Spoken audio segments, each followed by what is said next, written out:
राधे राधे मित्रों, जय श्री कृष्ण। आज आप जानेंगे कामिका एकादशी कब है। यहाँ जाने सही डेट, शुभ मुहूर्त और पारण का समय। कामिका एकादशी का व्रत रखकर भगवान विष्णु जी की पूजा करने से सभी मनोकामनाएं पूर्ण होती हैं। यहाँ जान लीजिए कामिका एकादशी का उपवास कब रखा जाएगा। सावन में आने वाली एकादशी व्रत का विशेष महत्व है। कामिका एकादशी का व्रत सावन महीने में ही रखा जाता है। कहते हैं कि कामिका एकादशी व्रत रखने से जातक की सभी इच्छाएं पूरी होती हैं। एकादशी व्रत के दिन भगवान विष्णु की पूजा करने का विधान है।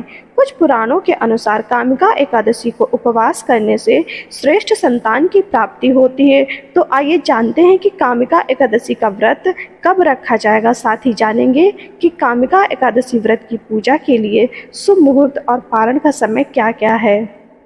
हिंदू पंचांग के अनुसार श्रावण कृष्ण पक्ष की एकादशी तिथि का प्रारंभ 30 जुलाई 2024 को शाम 4:44 से होगा। एकादशी तिथि का समापन 31 जुलाई को दोपहर 3:55 पर होगा। कामिका एकादशी का व्रत 31 जुलाई 2024 को रखा जाएगा। वहीं कामिका एकादशी का पारण 1 अगस्त 2024 को सुबह 5:43 से सुबह 8:24 के बीच में किया जाएगा।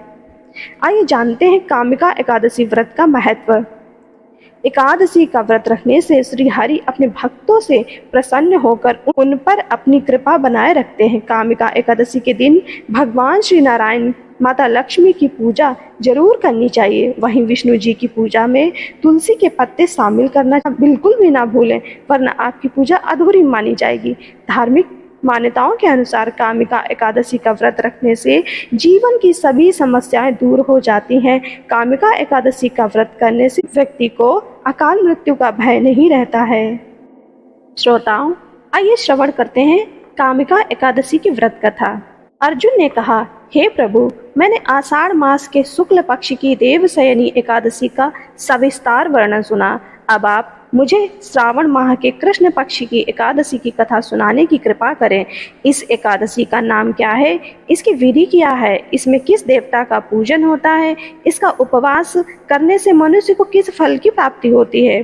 भगवान श्री कृष्ण ने कहा, हे श्रेष्ठ धनुर्धर, मैं श्रावण माह की पवित्र एकादशी की कथा सुनाता हूँ। ध्यान पूर्वक श्रवण करो। एक बार इस एकादशी की पावन कथा को भीष्म पितामह ने लोकहित के लिए नारद जी से कहा था।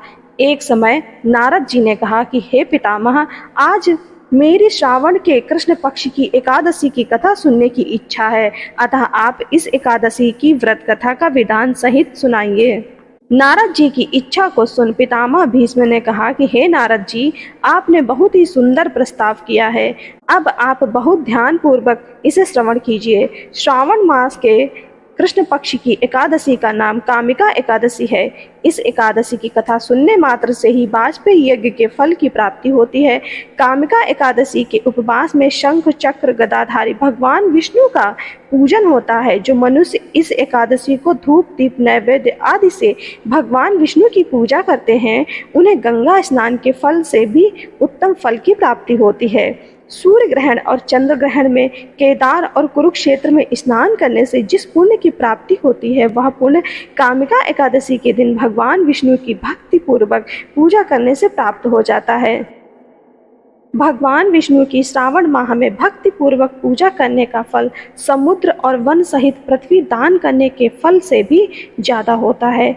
व्यतिपात में गंडकी नदी में स्नान करने से जो फल प्राप्त होता है, वह फल भगवान विष्णु की पूजा करने से मिल जाता है। संसार में भगवान की पूजा का फल सबसे ज्यादा है, अतः भक्ति पूर्वक भगवान की पूजा न बन सके तो श्रावण माह के कृष्ण पक्ष की कामिका एकादशी का उपवास करना चाहिए।